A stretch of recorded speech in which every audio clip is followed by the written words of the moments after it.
Welcome to Baking by the Book, a video series produced by the Fairhill Public Library, where we feature some of the culinary resources available to library patrons.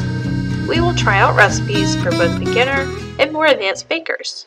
Today's featured resource is an ebook, which is available to download on your mobile device, or you can read it through a traditional browser on a computer or laptop. It is 100 and More Things to Do with a Cake Mix by Stephanie Ashcraft. This book is a follow-up to her best-selling first book, 101 Things to Do with a Cake Mix. Her 101 Things series has a total of 16 books, many of which are available for checkout or download.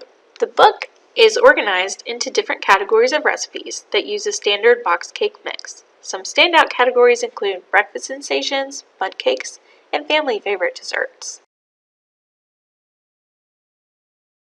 This recipe is for sweet banana bread.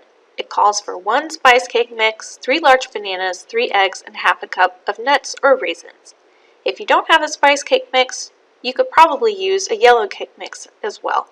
Many of the recipes can be adapted to use what you have on hand. I decided to go with pecans in this recipe. Once you have your ingredients assembled, mash your bananas using a fork. A good tip is to use bananas that are almost too ripe.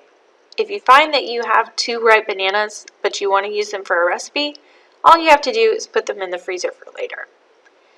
Then simply put in the cake mix,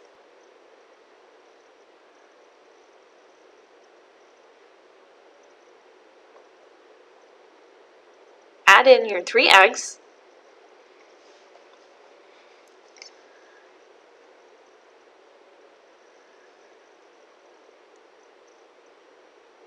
and then your nuts.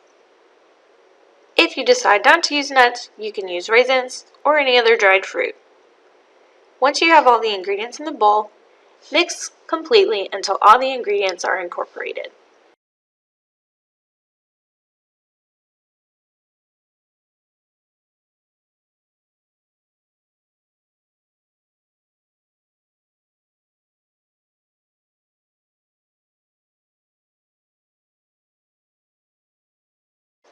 The next step is to prepare your pans for baking. For this recipe, I chose to use 1 loaf pan and 1 muffin pan. I always use muffin liners if I have them. I also use nonstick spray to make sure they come out.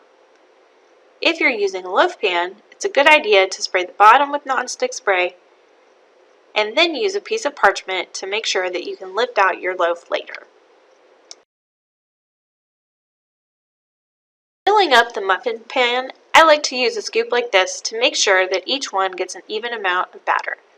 For this recipe, I chose to use about 2 scoops to make pretty decent sized muffins.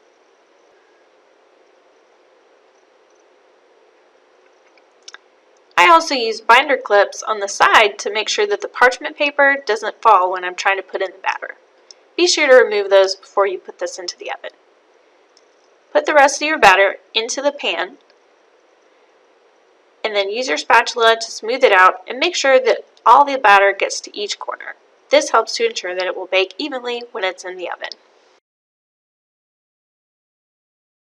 Bake them in a 350-degree oven. The muffins took about 20 minutes and the loaf took about 40 minutes. It will vary depending on your oven. In addition to the plethora of recipes in this book, there's a section of helpful hints that we can use for many recipes. Additionally, there is a helpful metric conversion chart at the end of the book. If you enjoyed this recipe, check out some of Stephanie Ashcraft's other books in our collection. Cake Mix Cooking for Kids, 200 Cake Mix Creations, 200 Slow Cooker Creations, 101 More Things to Do with Slow Cooker, and 101 Things to Do with a Casserole. Thanks for watching Baking by the Book. Be on the lookout for more recipes and reviews from the Fairhill Public Library.